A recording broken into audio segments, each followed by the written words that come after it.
Here, and we have the next Conquest, the Threat from Beyond. Might be referencing the big deluxe that's come out now called something Tyranids or whatever. Don't mind my finger, cut my finger pretty badly cooking on the barbecue. Note to self, be more careful. Anyway, yeah, so there's like a new expansion for this where you're kind of playing the Tyranids. Why isn't this opening? There we are, open. And the Tyranids is like a separate faction that wasn't released in the core set, much to the great disappointment of all 40k fans. And I think that this is referencing it. So we might even see some Tyranid cards in here as a kind of preview. Okay, so first up we have Cortez. That's his bloody side, which is just a 1/6. It's not too impressive. Let's have a look at his proper side. Okay, combat action. Sacrifice a unit of this planet to give this Warlord +3 attack for its next attack this phase. Limit once per attack. Okay, well, I mean, that's a pretty bonkers ability. I mean, he's got 8 health as well. His bloody side's not bad with 6 health. He doesn't have any attack without that ability though. But he does still have, you know, the normal Warlord thing. Let me zoom out a bit. Look. He has the normal Warlord thing of the gold hammers. So you can, even if you're not using his ability, you can still use him to suck up command struggle wins. But yeah, see, the +3 attack is obviously extremely strong. You are doing a sacrifice, but then again, IG are one of the pretty decent token generating class factions. So you can generate, you know, all your different guys and then kill them. I think this is a very, very strong card. I think I like this a lot more than the other IG cards that I've got. I don't play IG a lot, but I want to, you know what I mean? Like, I love the idea of the IG. Like in the 40k game, they're one of my favorite factions, but in this game, I just don't like the way the faction's working, mainly because of the price structure of the game. Like, IG has all these awesome tanks and stuff, which is what they should have, but they're really expensive, and the cost, I can't get a grip on the costing in this game. It just seems that anything over 3 cost, you have to have a really, really good reason to have it in your deck. Unless possibly if you're Chaos, because they got all this cost reduction. And also Space Marines has a lot of money stuff. Okay, so let's flick to the next one. Yonk. Okay, Kotar's Henchman. Okay, this is obviously the signature squad. Interrupt. When this unit leaves play, ready your Warlord. Okay. This is obviously an incredibly powerful card in synergy with this particular Warlord, because you can attack with this guy if you have some way of buffing him, possibly through an attachment even. So you attack with him, and then you can sack this guy, give him 3 attack, and then you can, it'll untap him. Because this guy will leave play, you sack him, gives him 3 attack, then you leave play, he'll untap. Very, very, very strong little combo there. Now it is interesting to note that it says +3 attack for its next attack. That means that you could sacrifice, you could use action phases to sacrifice multiple units, not just one. I mean, you could pump this guy to do huge attacks as long as you can protect him somehow. And IG does have ways of doing protection using their tanks, where the tanks soak up damage instead of the people that you're actually trying to hit. And that could be a really big thing. But this guy, allowing him to have multiple attacks in the one combat round is well, not the one combat round, but the one combat, I don't know what you call it, like basically once the combat in this game is continual. Like you just keep fighting until the planet has only one player at it, right? So you can attack, they can attack, you can attack, they can attack. But as you attack, your units tap. So once everybody is tapped out, that's like the end of a combat round. And then you can choose to retreat or continue the fight, right? So it's really, really powerful effect to be able to, you know, make these things leave play whenever you want and untap him to get an extra amount of power in. It's going to mean that this guy here is going to be a little bit harder to, you know, to target, because you don't really want to untap the hero. Now, of course, there's a big difference between leaving play and being being sacked. Now, the combat action here says sacrifice a unit at this planet. Actually, yeah, never mind about that. So I'm pretty sure he can actually sacrifice this guy and trigger it, definitely. But there's going to be other ways you're going to be doing sacrifice effects, and that is separate from his effect. Like, his effect is actually tapping this guy, but this guy himself has no way to sacrifice himself. Okay, you need some other card to sacrifice. There should be a whole bunch of these. 1, 2, 3, 4. Okay, so now we have the single copy of the location, or whatever you call it. Upgrade in this case. This goes into your HQ. Interrupt. When you sacrifice a non-token unit, exhaust the support to put 2 guardsman tokens into play at the same planet as a sacrifice unit. Well, there you go. It's another extremely powerful synergistic effect, but like all the, you know, Conquest squads, you can't assume you're ever going to play a game with this coming out. You've got 1 copy in a minimum 50 card deck. There's just no way you can be assured that this is going to come out. You just can't plan on it. If it comes out, awesome, but don't make any plans to see it. Same with this amazing attachment. I'll just leave it there so you guys can see that. Which is attached to your Warlord. Attached Warlord gets +1 attack. That gets rid of his 0, that's nice. Combat action. Detach this card to have it become an army unit with +1 attack and +1 health. With the text, action, return this unit to your hand. Okay, so that's interesting. This guy's effect is not a leave play effect. It is a sacrifice effect. So bouncing this into your hand is not going to help for that particular thing.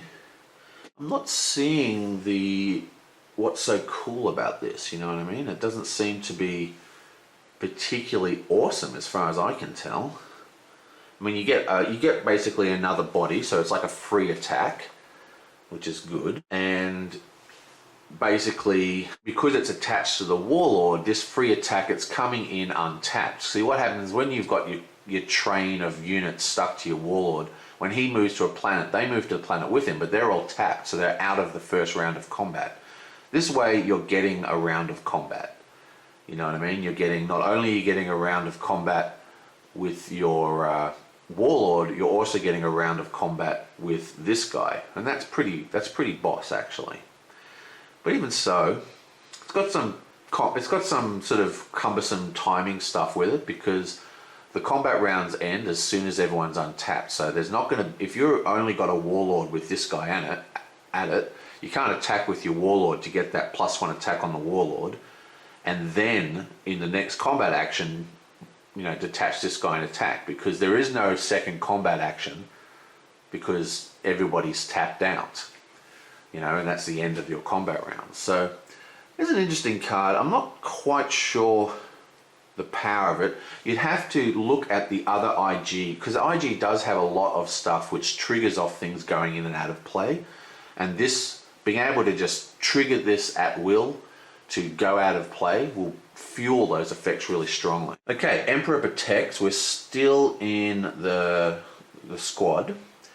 Interrupt. When a unit you control leaves play from your planet with your Warlord, return that unit to your hand instead. Okay. Well, obviously this is extremely strong with the Warlord's ability, because you can sacrifice units but not lose them. You sack, you get the +3, they go straight into your hand instead of the discard pile. It's a no-brainer. Very, very good card. It's only a pity there's only 2 of them. Okay, and now we have the first out of faction. We're back in Space Marines now. Fire Drake Terminators. It's a 5 cost, which is a huge investment. I mean, Space Marines are one of the more powerful resource generating groups. It's got two hammers, which is excellent, and a 3 and a big butt of 6. Soldier Salamander Elite. Reaction. After this unit is declared as a defender, deal 1 damage to the attacker. Okay, well this is a fantastic card. I mean, basically you're getting a free attack. It's going to be very good against weenie decks, and obviously this is sort of some kind of damage soak. I've always found that Space Marine decks are a little, they're not the super hyper aggressive decks because they've got such great resource gen, well with Calto anyway. You can get out some of the larger, chunkier things. They've got a lot of surprise, you know, ambush kind of type effects. You know, not actually ambush, but, you know, jumping in at the planet, things like drop pod assault, all this kind of stuff. So they're not the most aggressive. They're a little bit more control-y, I think. And I think this is a great card for them. But the 5 cost is prohibitive. I mean, that's an expensive drop. I do like him though. I wish he had some way to just absorb damage. There was a way to transfer damage onto him, maybe through an attachment or some other kind of thing. Very, very good. You put a repulsor field on this guy, you know, you can't actually, yeah, you can actually put this guy with Tau. I think it's repulsor field. Every time he takes a damage, it reflects damage as well. So he's reflecting damage, plus he's also producing his own damage. That would be pretty boss. I don't know, interesting card. I like it. Very, very strong, but very expensive for that strength. Okay, now we have the Imperial Fists Siege Force. Okay, this is a 2/2/2 with a command point. I mean, that's pretty powerful already. So this game has quite strong, like I'm not a big believer in card specifics, you know what I mean? Like card ratios. Like in some people, they divine cards power by looking at the way the stats are organized on the card. So if it's this one, right, is a 2/2/2, okay, which is on paper, regardless of the ability, a nice sort of efficient card. And on some level, that's a good way to judge cards, but I think it's an oversimplification because the power of cards really comes from their synergy. Even so, 2/2/2 with a command point isn't bad. Reaction. After you deploy this unit, rout 1 or more target ally units at this planet. Okay, so this is an interesting card. Obviously, for its 2/2/2 ability, it's got quite a large setback, forcing you to route your own units. Might be a good way to save things. You know, you send this to somewhere where, you go, oh, I've deployed, now they've deployed, and I'm pretty sure he's going to send his Warlord there, and I don't want my guy to die. I'm going to send him back home or something like that. I don't know. I think this is an alright card. I don't like routing your own units, but there's probably situations where that would be a good thing. But the 2/2/2 is actually quite strong. Interesting. I think there's much better options for a 2-drop in Space Marine. Okay, what have we got here? A nice weapon gear. Nocturne Ultima Storm Bolter. Okay, don't like that drawing at all. Okay, attached to an army unit. Reaction. After attached unit damages an enemy unit by an attack, deal damage equal to attached unit's attack value to another target unit at the same planet. Wow, that is a very bad way of writing that. After attached unit damages an enemy unit by an attack, deal damage equal to the attached unit's attack value to another target at the same planet. Okay, so basically this doubles his damage to a second unit. Sort of like a similar, more like a direct damage version of area, I suppose. Sort of like area effect. I mean, you can hit more than one unit at once is basically what it's saying. So when you attack, you can attack 2 units. That's all it's really saying here. But interesting card. I mean, if you've got a good guy, very, very strong. I like it. It's got 2 shields, so there's plenty of, opportunity to use it elsewhere. I like this card a lot. I'm not a huge believer in attachments. Well, actually, that's not a lie. The Tau deck, there's a Tau Warlord that has great recursion on attachments, and he's really good for attachments. But I'm a little bit skeptical about attachments in general in this game because units get killed so easily. I mean, it's just a bloodbath, this game. And I just like, do I want to spend 3 to get this effect out and pump up one unit that could be dead at the end of the round? Or do I just want to play another 3-cost unit that, has X amount of attack and X amount of defense and can stay on the board a little longer, do almost the same amount of damage? I mean, obviously it depends on what you're playing it on top of, but yeah, interesting. Let's go to the next one. Okay, Snakebite Thug. It's an orc. It's a 2/3/4 with a command icon. Nice big chunky butt. Okay, forced reaction. After this unit resolves its attack, deal 1 damage to it. Okay, not a huge fan of this card. Like I said, units can be destroyed pretty easily already, so why do you want them to die quicker, if you know what I mean? He is basically a 2-drop for 3 attack. I mean, that's pretty boss. I like him. There isn't a lot of ways to heal in this game as of yet, and as far as I know, you can't give the brutal keyword to people, though I'd love to see an attachment or some kind of event that can suddenly give someone brutal. That would be awesome. But yeah, I mean, this guy, he's a fairly decent card. I mean, he's a very, obviously for his aggressive deck, you stick him in the fight, he fights till he dies, you want to do a lot of damage quickly. So yeah, and that matches the way this game plays, which is quite high on the conflict scale. Yeah, so I think he's a pretty decent card. I mean, all the cards so far have been pretty damn good, actually. Hasn't been much wasted fat on this deck. Okay, we've got a 2-cost, a 2 and a 2. It's another 2/2/2 with a command point. This unit gets +2 attack while it's at the same planet with the Warlord. Not a lot to say here. All the factions have a number of these cards. They're always good. You can't go wrong with them. They're the most powerful when you play them in the opening deployment phase. You know what I mean? Not when they're attached to not when they get caught up in the Warlord chain. But even so, very, very strong. But they're boring because we've seen them a million times. So you want to look for ways to replace this. But a 2/2/2 with a command icon. Not that the command icon's going to count for much because you're going to have your Warlord there. Well, it will count because, you'll probably be fighting over First Planet and other such locations. So double Warlord. See, when the Warlord is like this guy here, right? And he's got like the gold hammer, and the gold hammer overrides all other hammers. So it doesn't matter if you have 50 of these little silver hammers, one gold hammer will win the contest for the command struggle. But if there's 2 Warlords, because all Warlords have a gold hammer so far, then it just reverts back to normal hammer counts. So it does have some use, the hammer, but not so much. But it would also give quite a bit of scare. Another way to use these kind of units, which I've actually seen done, I haven't done it myself, but it's been done to me and it was quite effective. This was actually in a game just last night, was playing these kind of 2 attack guys into command struggles off the First Planet.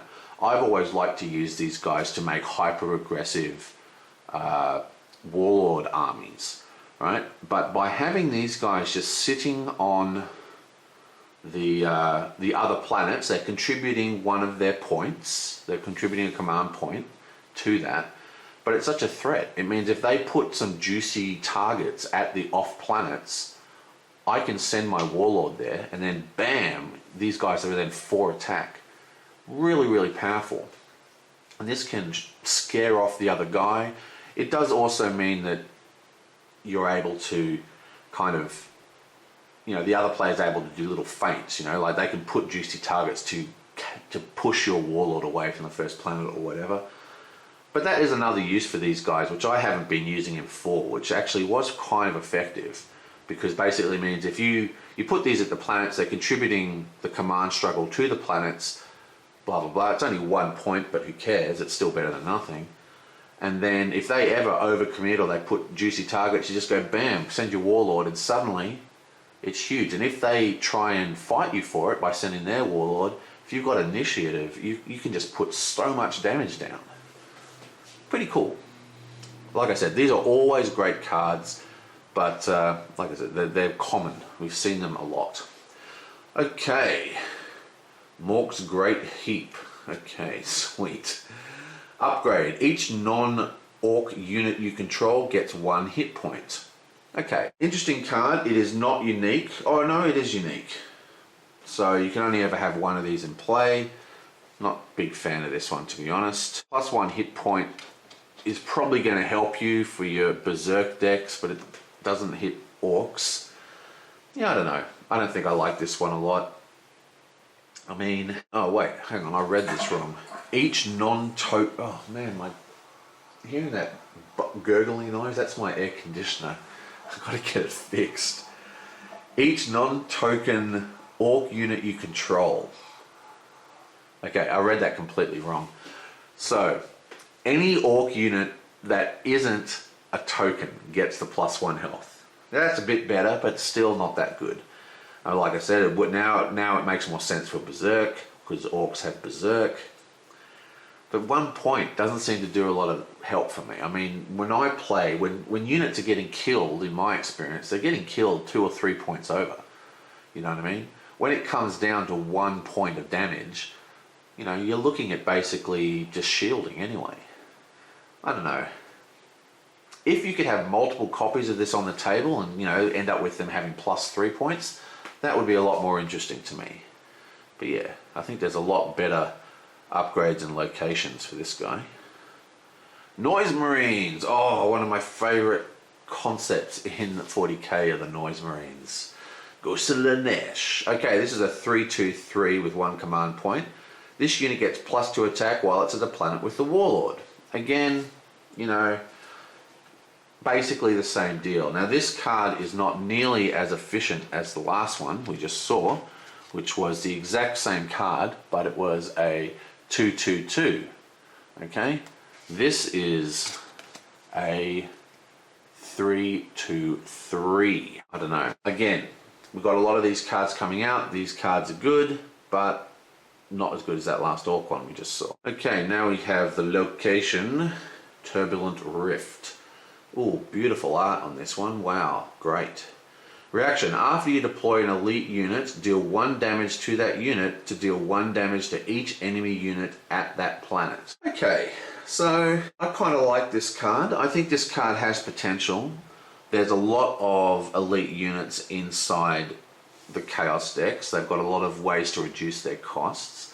And there is the Plague Father, which is sort of like, not the Plague Father, that's actually, what's his name? Cthulhu or Cthulhu or something. He's basically I'm having a mental blank. Oh man, what's his name? Kugath or whatever. The point is there's a Nurgle hero that's come out like a Warlord, and he's all about transferring damage onto him, and you know, all the Nurgle guys, you know, with their pestilence and stuff, it's all about kind of like this constant miasma of single point damage that gets put out. So this is going to greatly aid that. But then again, you know, you are damaging your units that you're spending lots of resources to get out, so there's a downside. But I still think that this is pretty cool. I do like the fact that it's not unique. You can have 3 of these guys out. So basically what we're talking about here is playing an elite, getting, you know, say 2 to 3 direct damage in mid-game, right, to every single unit at the planet, plus is it each unit? It's each enemy unit. I mean, that's even better. I actually quite like this card. This card is going to make, you know, those big pile-ups quite problematic, especially if you have initiative and you can, you know, do the last point. You know, if you can do the very, very last movement and just go bam and just completely wipe out his board, very, very strong. especially if they're playing tokeny kind of decks. I don't think this is nearly as bad as it kind of feels. You know, especially if you're thinking about that you know, plague kind of deck. You know, I kind of like this card. I think this is a card that I'll need to play with to really test how it works, but I don't think. I think that's. I think the problem of damaging your own units isn't as bad as you think, because, like I said, units die like, you know, it's an absolute bloodbath, this game. You know, you can't get attached to your units. They're going to die anyway. Now, having a big, massive elite on the table, you're basically ensuring that the damage gets out. Because one of the bigger problems with playing really expensive cards is you play it, and then before you get to really use it, it's dead. Because they're like, oh, that's a huge threat on the table, I'm just going to pound it and kill it. This way, you get some use out of it instantly, and if they do not kill it, you still have its normal awesome effect. Very, very cool. I know, I actually quite like that location. Okay, let's see what's next. Cacophonic Choir. God, you've got to just love Slaanesh. Slaanesh is the coolest thing ever. Okay, so deploy action. Exhaust your Warlord to have your opponent deal X indirect damage among the units he controls. X is the number of units your opponent controls. Okay, so this is interesting. Basically, again, it's a similar effect to this. It's about creating those small point damages. This does come at the cost of exhausting your Warlord, which in my opinion is a huge cost. I'm dead against exhausting your Warlord before the command struggle. And this is a deploy action. Even so, it's got a pretty decent effect. It does have 1 point of, you know, shielding. So if you have the right deck for it, probably not a bad idea. Even so, I'm not a big fan of this card. I do love the idea of it though. Yoink! I just can't get over exhausting your Warlord in the deployment phase. It's just not cool. Okay, Calibat Halfborn. It's a 1/1/1. No command icon. Oh, where's your command icon to be awesome? Interrupt. When this unit leaves play, draw 1 card. Okay. So he replaces himself, but who gives? Who cares? I mean, I don't know. I don't think this is a very good card. If it had a command icon, it would definitely be awesome. But without the command icon, it really, what's the point of him? What's he for? What is his slot in the deck being used for? You'd need out of play effects. You'd need some kind of effect that triggers when he leaves play that is worth having little weenies like this in. And they will come, absolutely no doubt. There will be cards that trigger awesome effects of characters getting killed or sacked, like we've got with Warlord here, or whatever. But at the moment, that card is, I think, probably the worst card in this entire deck so far. Okay, wow, that's just such a noise. I've got to fix that ASAP. Sleek the First. Okay, it's a 0-cost event. That's what I like to see. Tactic, it's a maneuver. Exhaust your Warlord to discard up to 3 cards at random from a target player's hand. Then that player draws cards equal to the number of cards discarded. Well, this is a bit of a hit and miss. For starters, you're exhausting your Warlord. I've already told you how I dislike that. Your Warlord is pretty much your most powerful character on the table. In many Warlords are anyway. And this is just an action, so you can do it after the command struggle, so definitely it's not as big a deal, especially, you know, if you've got this in your hand and there's no combat where your Warlord is, you can just cast this basically for free, so it's not nearly as bad as that other one that's a deploy action exhaust. But I don't know, the starvation deck is actually pretty strong, you know, where you're starving the player's hand, like your hand. Well, the hand destruction deck, I should say. Starvation decks are a little bit different, I suppose, if I'm going to be more technical about it. But the hand destruction deck is a thing, and it's a pretty strong thing. But the problem is this, you're replacing the cards. So you make him discard 3 of his cards. They could be good cards, but he could draw really good cards as well. I mean, this doesn't really improve the game state. I mean, if you're lucky enough, you're going to make him discard something awesome. I don't know. the chances are, if you're playing a discard deck, he's only going to have good cards in his hand though, because he's kind of already discarding. So he's like, oh, I'm discarding, I better discard the crap. So maybe his hand's going to be more potent, so you're going to get better hits with this. But the redrawing of the 3, not as cool. I think it's an interesting card, and definitely one I will test in the game, but I'm not 100% sure that's going to be awesome. Okay, Shadowfield. It's an attachment for 2/2. Attached to a Dark Elf army. Attached unit cannot be dealt damage by an army unit with printed cost of 2 or lower. Interesting. That's a very, very interesting card. Like I said, this game has a lot of weenie decks because the cost curves are kind of bonkers. This could actually be a very, very interesting card to slow down how other decks function against you. It's got 2 shielding as well, so it's never really dead. Interesting card. I think this card could have potential, but 2 or lower is still, I don't know. This is an interesting card. I don't know. I think this card is easy to play around. I mean, obviously your Warlord can still attack him. You'll always have a couple of big units, so it just means that this guy's a target for the big units. But it means they have to waste their bigger units on, you know, basically put it on some little noob character that you don't want to attack. You know, like maybe that 1/1/1. Stick it on the 1/1/1 guy that we had here. Stick it on this dude. Where was it? Where was that guy? Where was that 1/1/1 dude? 1/1/1, where are ya? Here he is. Stick him on this 1/1/1 guy and then make him waste his like 5 attack super elite card to kill him because nothing else can actually damage him. That's actually a pretty interesting play. Thing is, most people will probably use the Warlord and then they won't use their big card for it. But I think there's some interesting combos with this. Well, not so much combos, but there's some interesting concepts in controlling the other player. You're controlling who your player is going to attack, and I like those kind of effects. Okay, so now we have the Mighty Wraith Knight. Okay, this is a 6 cost. It's a 5/5 with 2 command icons. Wow. No war gear attachments. Reaction. After this unit enters play, exhaust each non-spirit unit at this planet. Okay, so I'm not up on it enough to know what good spirit units you have, or how common they are, or if they're in other factions. But at the top of my head, 6 cost, I'm just thinking, wow, that's expensive, especially for Eldar. I don't know. Interesting card. The cost is kind of prohibitive in my eyes.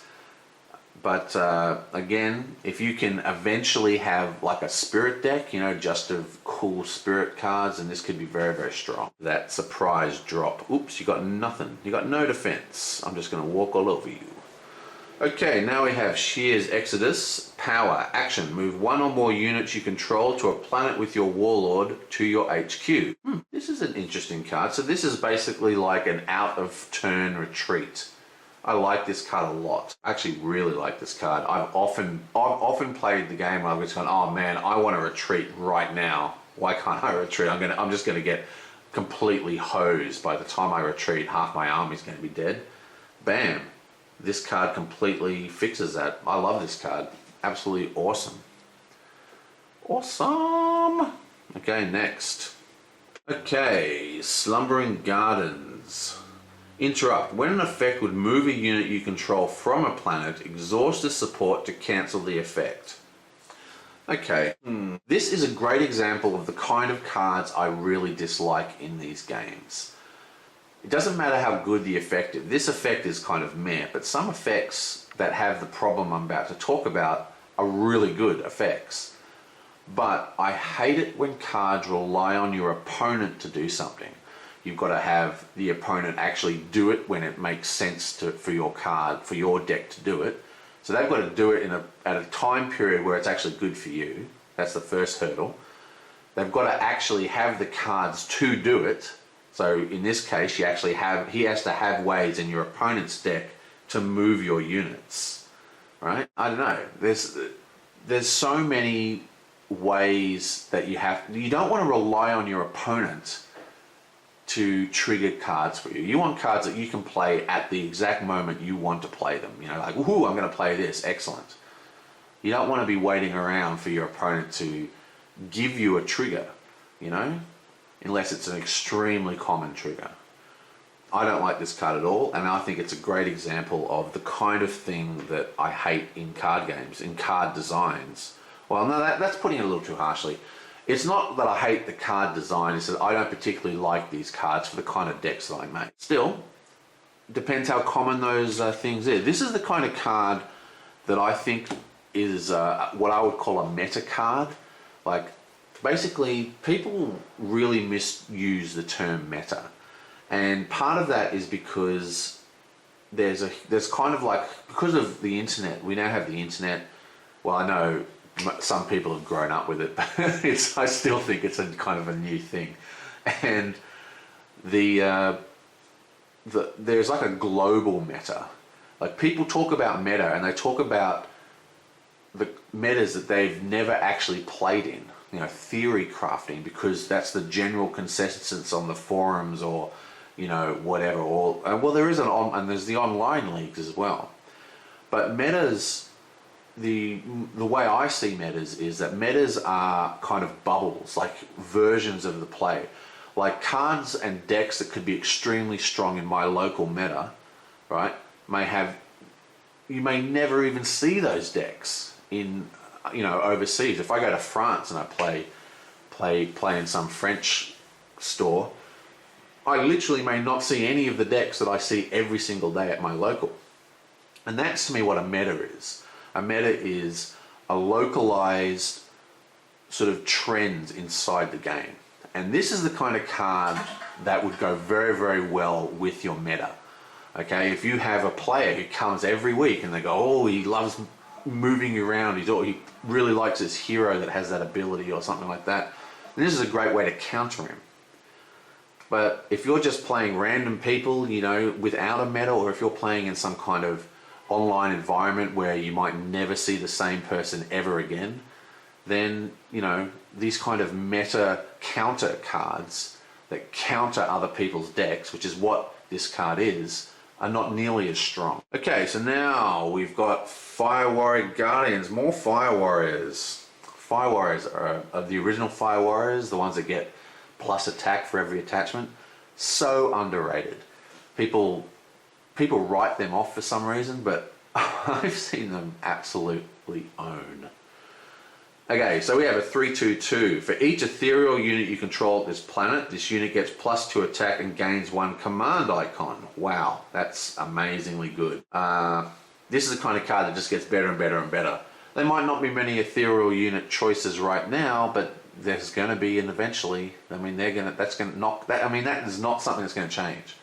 Now, it's going to be interesting because this is the first real game that I've played with LCG anyway. Like, they introduced the what do they call it? The cycling system or whatever. Well, basically, most of these kind of games have a system that cycles cards in and out, and that way new players don't have huge card pools to adjust to, right? But the LCG has recently introduced cycles to all their games, but the only one I've played in huge depth was Call of Cthulhu, and I play a lot of Netrunner. I mainly play Doomtown at the moment. But what I'm trying to get at here is, in the LCG, only the deluxe expansions never cycle out. Okay? So eventually, all these cards in these little sets, all these little sets here, are going to cycle completely out of legal play for tournaments. Okay? You can still play at your local, but for tournament play, they're going to be gone. Okay? So you can't just, in the old days, if you saw something like this that says, oh, ethereal card, you can just say, well, you know, in 5 years we could have tons of ethereal cards. But I haven't worked it out yet, but eventually there's going to be cards are going to start cycling out. So you can't just count on a continual build-up of these ethereals. That being said, the LCG cycles are quite long. I mean, we're talking years. So there's going to be plenty of cards that are going to come out before this first cycle cycles out. And I don't know. This is basically like that Warlord ability, except not attached to your Warlord. And the fact that he also gets command icons is pretty bonkers. But again, it depends on what ethereal cards you're using. So with luck, there's going to be lots of awesome ones coming out. And ooh, look how blue this one is. That is one blue card. Okay. Wow, I'm not even going to... It's an orbital city with a weird name. Okay, combat action. Exhaust the support to move an ethereal unit from your HQ to a target planet, then ready that unit. That is an excellent ability. I love this. I love this because you'll be able to... Well, I don't know. It depends. Getting guys from your HQ to planets ready and all that kind of stuff, I mean, that's pretty cool. The thing is that this is happening as a combat action. Now, this isn't going to help you at the first planet, but as you retreat units, they go back to your HQ. So there's going to be the ability to retreat units, you know, avoid damage, and then bring them back in. I mean, that's pretty strong. Okay? So say you're getting attacked, right? He's got a nasty big monster. He attacks and you go, oh, I don't want this guy to die. You could actually retreat him out, bring him back in at the same planet even. I mean, it's just a combat action. And I've often talked about how I think the ability to control your movement along the planet is really strong. This is a great way to move guys stuck with the Warlord and get them to go to the other planets. It's going to be kind of tricky matching your retreats and all that kind of stuff because it is a combat action, but even so, I think this is a great little card. And I love the way it untaps the guy when he comes back in, so you can get multiple uses out of him. I think that's a very, very cool little card, actually. Oh, and that's it. That is the end. Okay, so I like this guy a lot. I think this card is a little difficult to use because of the combat action restriction, but it's sort of like be able to get multiple uses out of retreated units. I like that a lot. I think this guy is kind of bonkers, but it depends on how many ethereals come out. This card is, you know, kind of like a countering card, but I don't really like these types of cards. So it just depends if there's a reason in my meta to, you know, cancel a lot of movement effects. This guy here, I remember he was really good, wasn't he? Oh yeah, this is like an auto retreat. So you can just move a unit you control back to base if you want to save him. I reckon that's actually pretty cool.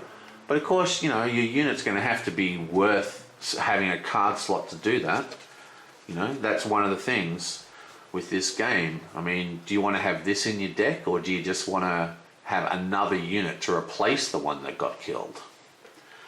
Okay, this guy here is pretty damn strong, but he's 6 cost, not a big fan. Okay, what's this one? The not dealt damage by 2 points. I think this is an interesting kind of control card, but really, it's sort of like you never know what the other player is going to do. I mean, what he's going to prioritize.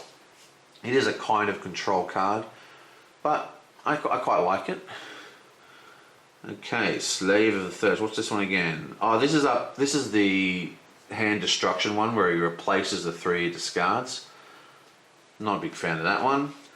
This guy here is just like, what's the point of him? The only thing I can see for him is that he does combo pretty nicely with that attachment because you're forcing sort of more expensive units to attack him. But because he's only got 1 hit point, even a little 3 cost is going to be able to kill him. What you want to do with that attachment is put it on like a unit that's going to take it, you know, a high cost character to kill, you know, to try and remove that high cost character from attacking something more important like your Warlord. This Cacophony, I wasn't particularly happy with this. I did like this one. This is a kind of another one of these Nurgly kind of cards.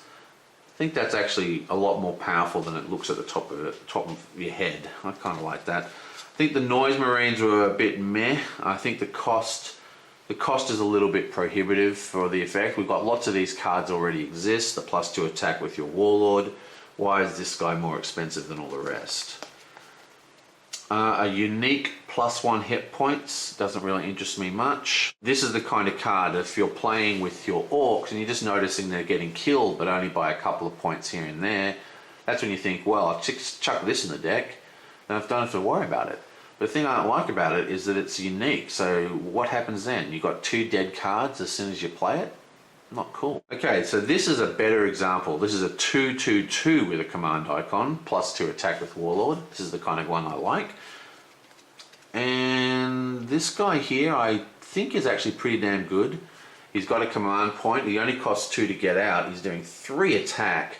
I mean, he is hyper aggressive and he takes damage as he plays, but who cares? I mean, he's still pretty good. Worst art in the pack by far, and it's basically giving you a double attack. Very, very strong if you've got units that have quite a bit of punch. Okay, this is another 2/2/2 with a command icon. Good sort of level, but having to, you know, route one of your own planets, one of your own units, I don't really like that.